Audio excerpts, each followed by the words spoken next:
All right, welcome back to the Dave and Joe Liberty Stand. We're here again. We're still in the review of the top 12 And we are on issues that we need, I'm going to say we need to hear about, that we want to hear about. Sure. As a people. As a people. But America, right here. You can't see it very well. They were taken from regular churchgoers.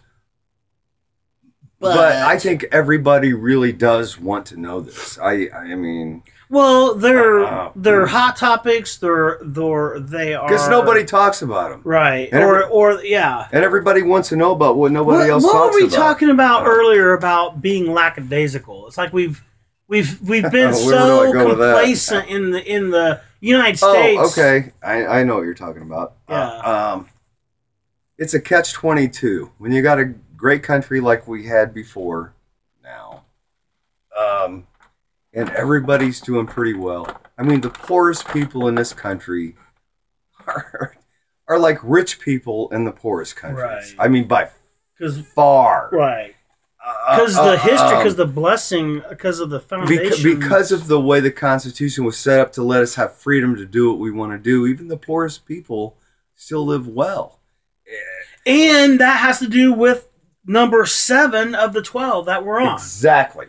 And it is because of our Christian heritage. The better we are, wealthier we are as a nation, the farther we get away from our religious traditions. That's a biblical teaching. We forget where it comes from. We forget that it comes from God. We forget because we become our own gods. We forget that money becomes our God. And we forget that we're supposed to be love of money, neighbor to a neighbor, right? And help each other out. And we've let the government take over. And we go, well, I'm in a bad way. The government's got to help me, right?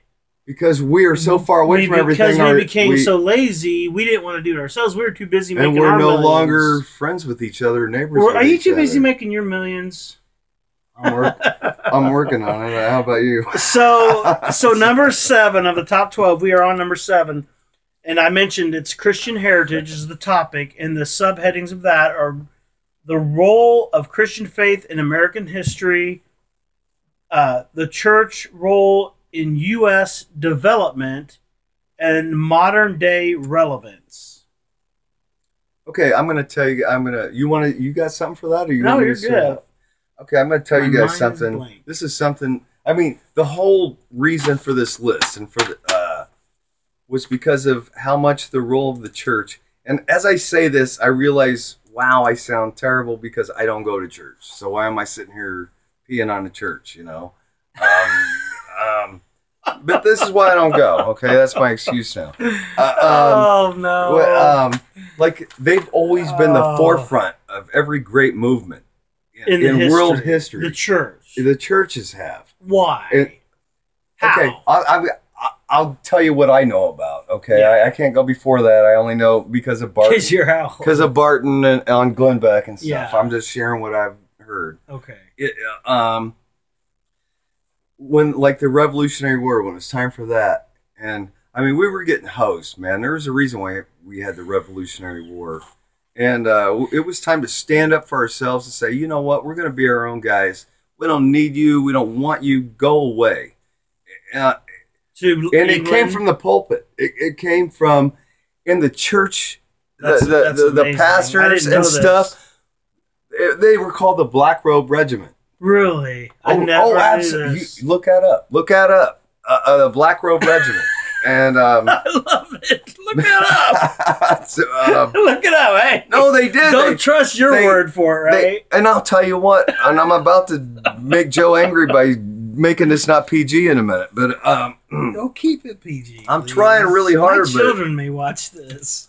And I put my cigarette out, but they got people fired up, and they explained to them what was morally wrong, what was going on.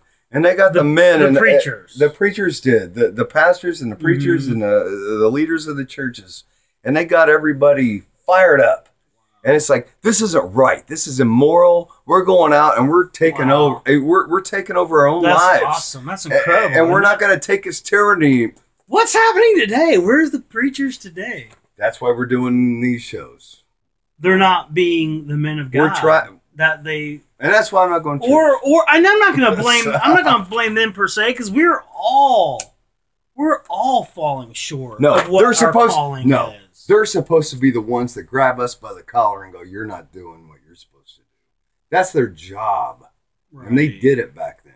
Well, one of the things that's why you go to church. One of the things that I've seen, and we've talked about this a little bit, Dave and I have in our board meetings prior to the videos, is the church is supposed to stand on one thing, or one. God's given us one thing, and that's called the Bible. And one thing that I have seen and heard, and I've talked to pastors in our community. Well, one pastor, I should say. And you know what the pastor said? He's a leader of a Christian church in the United States of America in Lafayette, Indiana. And he says the Word of God is not the Word of God. He throws out the Word. He pick and chooses what he wants. And he's supposed to be one of these men that you're talking about. And I'm thinking he's got the wrong job. I believe you, too. I believe you, too. And it's just like, for me, if I say I stand on something, which is a quote from Martin Luther King, he said, if you stand for nothing, you will fall for anything. And if you take what the foundation of your faith is built on, and you rip it in half, where is your foundation, Christians? Where is your foundation? So if you want to call yourself a follower of Jesus Christ and you believe in him, he tells us the Word is what we stand on. And I know we don't like to hear it sometimes, but face the facts. Know that you have a loving God who cares about you, and he gave you an instruction book for life. So if you want to know how to live, what to do in life, how to live, how to operate this vessel, how to live your life, how it runs smoothly, all right, now you're listen to that. That's my sermon. Go ahead. You're up. Was that my dad? All right. God, we love you, Lord. Thank you for your grace and mercy. So that goes into Christian heritage, the role of Christian faith in American history. Well, you said, I love it, man. I did not know these things about the pastors of our history. They actually. That's incredible. They took up arms and led. Where are we today, leaders? And led their flock against the British. Can I say something about this? The flock, God says we are lost sheep. And the pastors are the shepherds. Right. Now, they're not all in all, but they are under God's authority, under God's direction. They're supposed to be. And I think that's an issue. Sounds like to me what's going on is there. Like this example I gave you, they've moved out from underneath God's direction. They're underneath another direction. Not every pastor, but pastors who believe Jesus, who believe the Word, do it and do it now. We're calling you right now. Do it. Stand up for truth. Preach the truth. Look at these 12 issues. Period. GlennBeck.com. Look at these 12 issues. We posted on our Facebook page. Oh, yeah, okay. Come on. Okay, I got to settle down. You go. I'm too worked up. Tell them where to go on the Facebook page. Just go to our Facebook page. There's a link to the top 12. There's a video. Glenn Beck's page. Does it have that picture on there? Yeah. Okay. There's that picture right here. Let me do it. Right there. Okay. There you go. But yeah. So So the church role in U.S. development. What's been the history of that? Well, you've kind of talked about that with the preachers. Modern day relevance. There we go. Let's finish it off with that, and then we're done with this episode. Well, the reason modern day relevance. Okay, we go back to why this exists. Okay, the relevance is nobody's teaching this thing, or okay, that's unfair to say that. Not nobody's teaching it. It's okay. We got. Well, what about the problem we've got people not 97%, 86%. We've got 90 to the low 70s before we get to the bottom of this list of people saying we're not hearing about this in church. So they want to hear. They want to hear about it, and they want to hear about it. That's why, and that's what you're supposed to hear in church. Can you imagine? That's the relevance of it. Yeah. Because why go to church if you're just going to sing a song and shake hands with people and pat each other on the back and go home. That's not what that's for. Hey, if you didn't feel bad about what you did this week and you shouldn't have been doing that, you didn't have a good church day, okay? Because we all did something bad. Oh, yeah. So give us 6 days and we'll mess it up. So God created it, yeah. but we like to mess it up real quick. But they just want the money and the seat. Well, like they said. They asked money and what the was seats the top in 5. Or the top 5 goals in the church today. When they only mentioned the 2 survey. of them. Yeah. Well, money and the seats. The relevance is of the church, knowing our history, but also the fact relevance is what impact are we going to make on those around us in the culture? Because it's good. The Christian heritage is good. The Christian belief is good. What's the Christian belief? The greatest commandment, Jesus said when he was asked, he said, the greatest commandment is love the Lord your God with all your heart, soul, mind, and strength, and love your neighbor as yourself. I gotta because with time constraints. Where are we, by the way? We're good. Okay. Finish it up. I have friends that have been churchgoers their whole lives, and they've quit going because they're very frustrated. They're doing all this socialist crap. And they've changed. They're not doing this. They're placating to the government, and they're doing, and want money. They don't want to be taxed. They don't want. Oh gosh, don't come see us.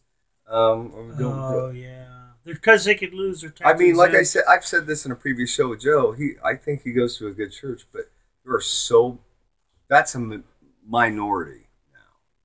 I mean, obviously.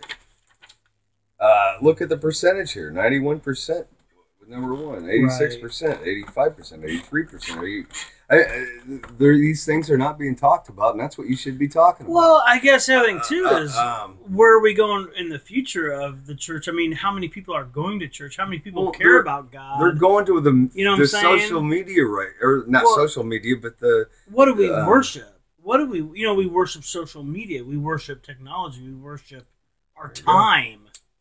We worship our time.